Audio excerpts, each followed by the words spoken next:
You're listening to 4CRB's interviews and talkback series. Welcome to the studio. Welcome to the microphone, Supreme Court Judge David Ashton Lewis. Well, thank you, Colin. I'm pleased to be here, and thank you for your welcome. Well, we've talked about many things off air as to the topic of the day. We've gone from nuclear submarines to the Houthi to this one, which we've settled on for the fact that it's been something that's bugging me every time I either turn on the radio to anything other than 4CRB or the television. It almost seems to be coming out of people's mouths due to the fact that they're reading it. And probably a good way of explaining this is Donald Trump is the master of it. We will just we'll throw out rubbish, absolute rubbish. Look, all of them do it. As I said, I was driving down here and I saw a image of... We're talking about statements that people make on the television and so forth. I see Tony Burke, and over him are these words: Islamophobia is unacceptable in this country, and it must be eradicated. And I saw nothing about anti-Semitism. I said to myself, well, Mr. Burke, what's your view about anti-Semitism? And how do you handle the fact that the majority of Jew haters in this country, around the world, are Muslims? Because the Quran says quite openly, slaughter the Jews, and different chapters slaughter Christians. So it openly says it. So why are you coming out with Islamophobia? Now, I agree. There needs to be an attempt to stop it. You know, the Muslims are part of our community. And we want them as part of our community. We do. But you cannot continue, if you're going to be part of our community, you cannot continue to hold views that whether you say nothing, because you're hesitant to say it, where eliminate the Jews. And the same thing to Jews. You have to stop favouring Jews. You have to stop looking after your own first, because your own are like Jacinta Price says about welcome to country. Your own and our own is Australia and this country, and that comes first. So what we've got a senior minister of the government railing on about Islamophobia, and of course we've got investigations into it. True, we have a royal commission into anti-Semitism, and I read with interest the former Attorney General Mark Dreyfus, who is a very skilled King's Counsel, is Jewish. And even he came out in a document I read and said, I had no idea of the extent of anti-Semitism, and I'm a Jew, and it shocked me. Now, I felt like saying, are you half asleep? Have you not listened to what's going on in mosques and quietly in homes here with Islam? There definitely needs to be an inquiry into and getting rid of Islamophobia.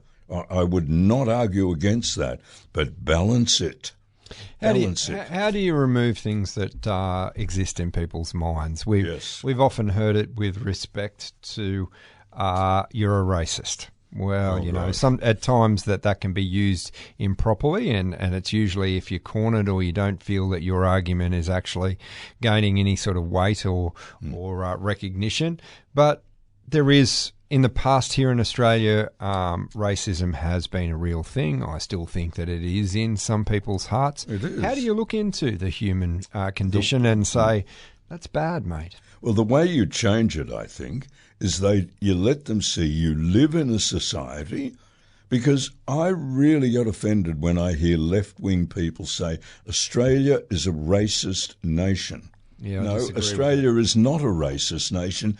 Individual Australians are racist. Agreed. So your question, how do you get rid of that? Well, it's like anything, I think. You get rid of it over a long period, 100 years or so, and that person who holds these despicable views gets to see. Yes. I'm a lone wolf because no one else is doing this. In other words, you show clearly that, yes, this is a democracy. You're entitled to your belief. But unfortunately for you, very few people agree with you. Look, it's funny, and so isn't you it? can't stop individual racism. I don't think you can either, but you can define it and work out how to combat it. And in most cases, my feeling is that it boils down to jealousies in some respects. Yes, I think you're right. The origins of things. So if we look at Nazi Germany, the Jewish community held a lot of wealth and a lot of money. They were very, very easy to blame because petty jealousy said, well, look at those people up there, they've got a lot of money and I don't. They're the root of all evil. We were talking off air that at one point the Jewish faith was removed from England. It was in 1166, the massive revolt in York, and Henry II, the then king, sent, I think, about 500 knights up to quell it. They were burning Jewish homes and businesses because basically the Jews in York in 1166 controlled the majority of the wealth. Because Jewish people in Europe were found it very hard to own big property, they went into banking, they went into money lending, and they went into professions. Now, if you're a Jewish surgeon, that alone earned you money.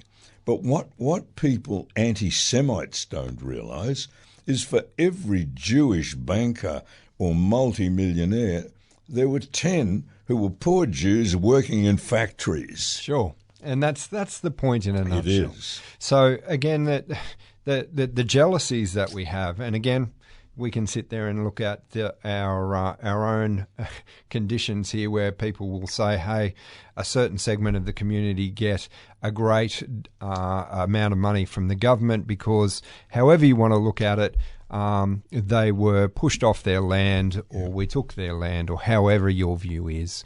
It's a jealousy.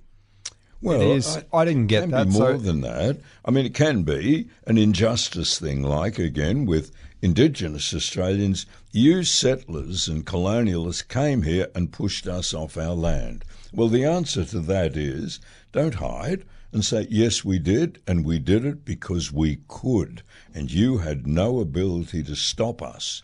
But if you're going to concentrate on that, please concentrate on now today that justice, fairness and equity are being served out. And this is what Jacinta Price talks about all the time. She bundles it up.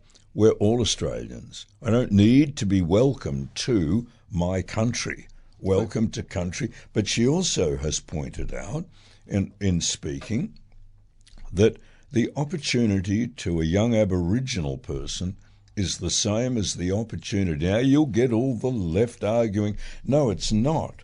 Well, a young Aboriginal person can go to school and can learn, do what Jacinta Price had to do to become a lawyer, because you can't just walk out of grade 3, work in a milk bar for 2 years and then say, I'm going to be a surgeon. No, you can't. And so one of the difficulties is, you said this when we were speaking this morning, we can't believe anyone now because everything you're getting is either from a left-wing perspective, which is, oh, poor me, how terrible, how bad, and justice, fairness and equity must be done. And then if you push them, so how are you going to do, I'm going to strip away all of Gina Rinehart's wealth. All right, well, why would you do that? Because she's rich. She has so much power. Yeah. So you're anti-richness. You're anti-everything. Gina Rinehart has broken no laws to be this multi-billionaire she is. Leave her alone.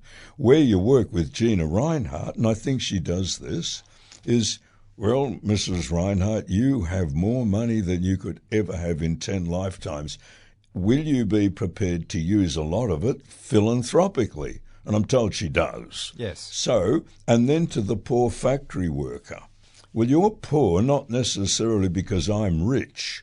You're poor because you either you grew up in a society and a society view that didn't encourage you to go on and get further educated, and maybe you couldn't because you were not academically sound. Yes. What socialism is, that person who's not academically, but not like you, Colin. You went on 12 years of school, you did a science degree, you ended up very good as an engineer. No one gave it to you, you earned it.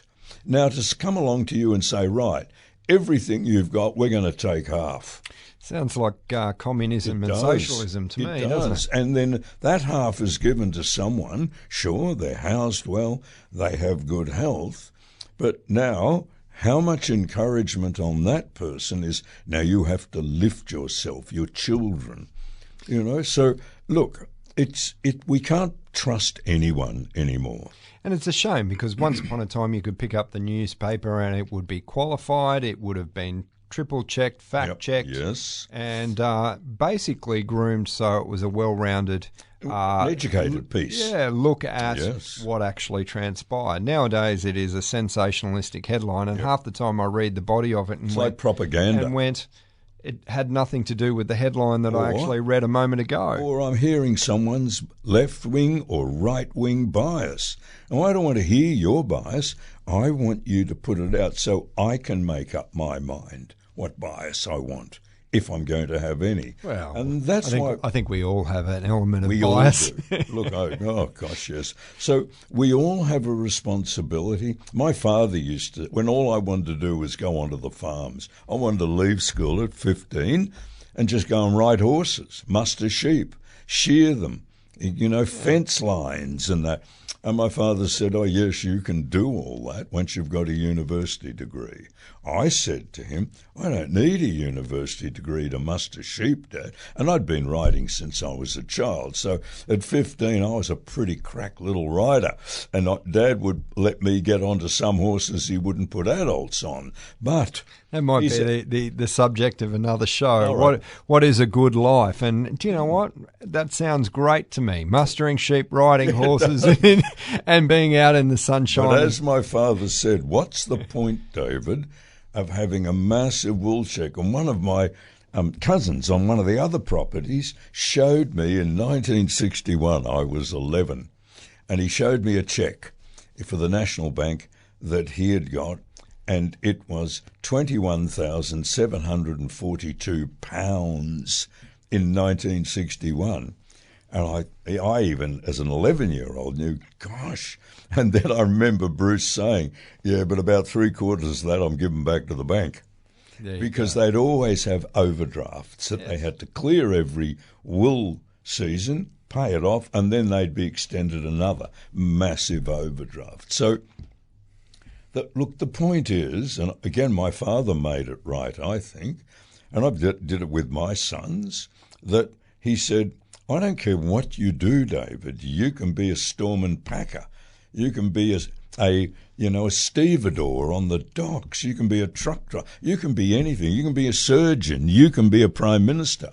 But one of the things you're going to do is think. And where you're going, and I used to say, yeah, well, I do think, Dad. And he said, yeah, you do. You think with the mind of a 16-year-old. But one of the things that 12 years of school and 4 to 6 years of university education will teach you to think more deeply, more widely. And he was right. And when I finished university, I didn't want to go back on the land. I was happy to go for holidays. And he just said, because when a human thinks, they don't take in propaganda. So either from my father after the war... That's a very good point, isn't it? Well, he became a die-hard Labor voter. And yet he knew Bob Menzies. We lived in Bob Menzies' seat in Kooyong. And Dad was always respectful, and I once asked him, why are you such a Labor voter, Dad?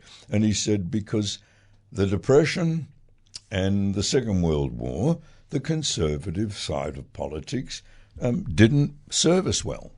But Labor did, and my father always admired John Curtin. And he said, so I'll always vote Labor, not without question.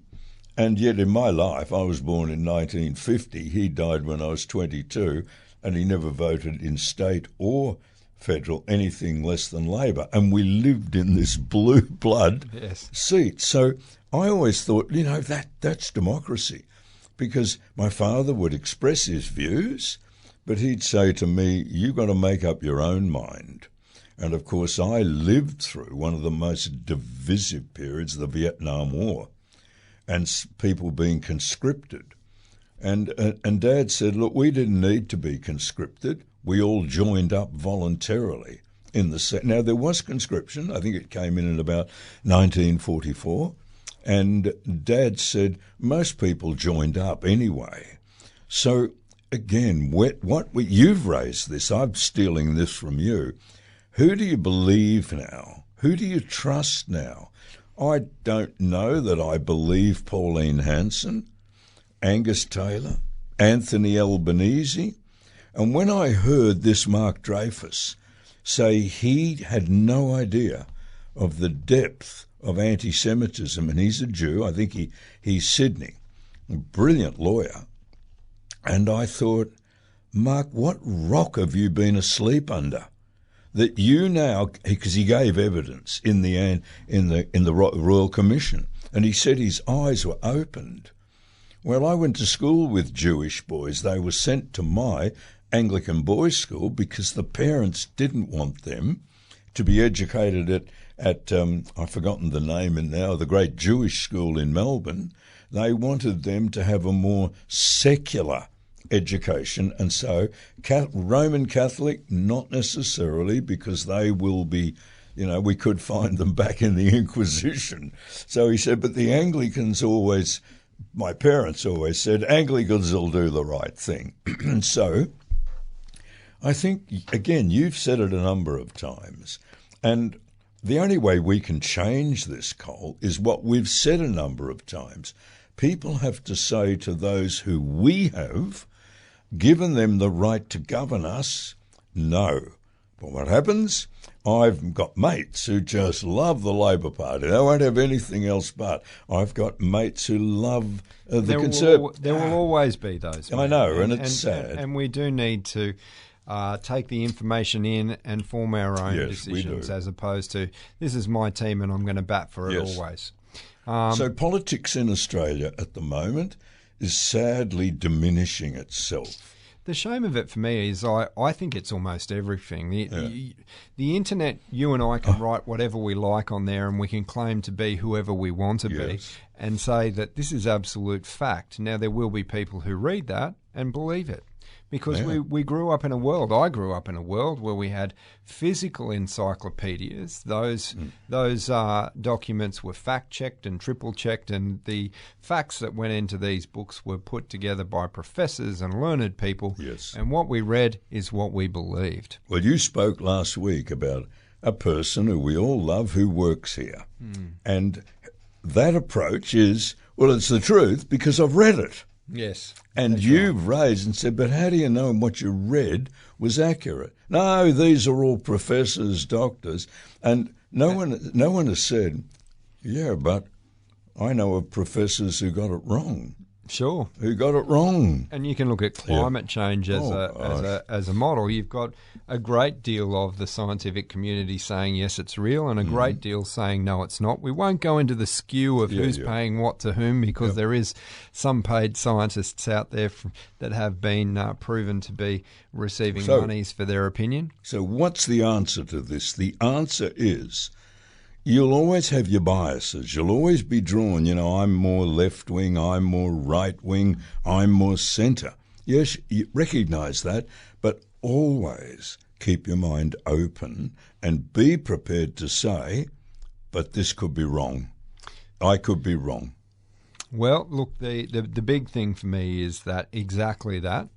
Trying to dissipate the noise. I seem to get very angry with Channel 9 of late. Yes. Then I flip to the ABC. Oh, gosh. I'm there for a little while, and then I start to think, okay, there's a lot more issues in the world than just some of the minorities' issues, and I won't go into exactly what they are, but it seems to be that they're very focused on what those minorities' issues actually are in the world. But again... Let me raise with you, I saw an interview about a week ago with the current head of the ABC, Kim Williams. Now, he strikes me, I heard him speak, he strikes me as a reasonable, balanced man. And so I have formed the view, and I think I'm doing the best I can for me, that the ABC tends to predominate on the left of the centre. When that was put to him, he just totally couldn't understand it and said, oh, no, we are the most balanced reporting source in the country. And then this person raised this Palestine Jew thing and pointed out, you have constant people on who are pro-Palestinian, wear the keffiyeh and talk about it, and you have two people on the Jewish side. And this fella said, yeah, well, there's the example.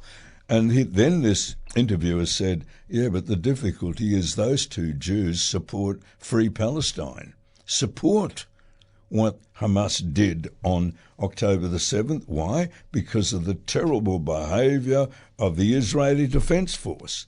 Now, what type of balance is that, he asked. And this man said, I think that's very balanced. Now, I found myself sitting there saying, all right, I'll approach that evidence that I've just heard as a judge, and I would lean over from the bench and say to him, that's nothing at all like balance. How on earth you, as an intelligent man, can even say that? Yet he was defending the ABC as a most balanced, most fair, equal opportunity to any side of an argument. Now, all I found myself saying at the end of it was, Mr. Williams, I can't agree with you. Yeah, and I think that's the point in a nutshell. And yet he's not, sorry, I'm nearly finished. Yeah. He's a decent man, yet he holds that view. Now, what do you do when you're a decent person and you hold a completely different view? Well, you don't throw punches. You don't. You don't argue till you're blue in the face. No, you don't argue because you realise I'm not going to get anywhere. So you rely on, let's see what the majority view is. John Stuart Mill, The Theory of Utility, 1849, I think. And the theory of utility. Utility, and that is those who hold the majority are entitled to govern. But they have an overwhelming responsibility on those who don't hold their view to protect them and take into account their view by constant discussion, listening. And if they lose, then they walk across the aisle of the British Parliament. Now, we have that in Australia. When Scott Morrison was thrown out and Labor came in, they just walked across the aisle. But we've got the negative side of it. You hear it in either direct speech or you see it in other ways. But we're right. The other side is wrong. Yeah. No, most issues nowadays, mate, are much more complex than right and wrong. Yeah, but it ultimately comes down to that, doesn't it? Oh, and like this person we've spoken about. But no, I know the truth. You're mistaken, Colin. Look, it's absolutely. And yes, how do you I know the it's truth the and I'm truth? mistaken. How do you know it's the truth? Right. Because of professors are writing things. No, and they don't know. It's also their opinion based on weight of evidence. Their knowledge. Weight of evidence means that predominantly when we look at the experiment, it resolves this way. Yep. Now, that's not right and wrong at this point because they're absolutes. The sun rises in the east. Yep. Okay. It's absolute. It's an absolute. Never has done it in the West. Look at today, someone standing up and saying, no, it doesn't. And you'll say, well, could you show me how it doesn't? But, David. But I've read it. The earth is round. We can't argue that because there is a flat earth society. There is. and they believe it. And they shouldn't be ridiculed. Mm-hmm. Look, David, anyway, we have 2 minutes to go. A little summary, if you would. Well, look, we are in a really challenging time in the West at the moment. I see the European Parliament voted really 3/4 for, 1/4 against, of deporting now all illegal migrants in Europe. Now, there's evidently about 300 million of them over the countries of Europe. and the vote has been they are going to be rounded up and deported. Well, So, what does it show? Mankind usually, other than for Adolf Hitler and vicious people, mankind usually goes down a path, whether we agree or we don't, out of kindness. You know, I don't know that Mao Zedong went down a path out of kindness. I don't know that Vladimir Lenin did, but 90% of the time, and I think of the Latin American juntas, that many of them said, we're saving the country. Well, you'd say, are you? And you look at, so the behaviour of men today is even worse now because we have polarised ourselves. You know, that concept of William Santayana, I do not agree with what you say, but I will defend to the death your right to say it. How often do you see that in practice? Now, Kim Williams of the ABC would say, no, we're doing it perfectly. I would say to him, well, Mr. Williams, I've been in the law 51 years. I've been a barrister, a judge. I have a reasonable understanding of evidence and the use of it and adducing it. And all I can say to you, sir, on the evidence that you feel shows balance, I can say I don't get any of that. I get anything but fair balance. So where do we go from here? Now, the answer, John Stuart Mill would say, you both consider each other's position and move towards a centre point. And those who hold the majority are entitled to govern. And they have a huge responsibility to look after those who don't agree. I think that's where we'll leave it, David. Right. We're out of time. Yep. Thank you very much for your time this morning. Thank you. Look, just one last thing, Colin. Could people please, Colin and I struggle at times because the news always is in one area. So could you listeners out there, can you contact the station by email or whatever and say to Colin some topics that you would like us to discuss? mail@4crb.com. You've been listening to 4CRB's interviews and talkback series. Support local online content and become a financial supporter today at 4crb.com.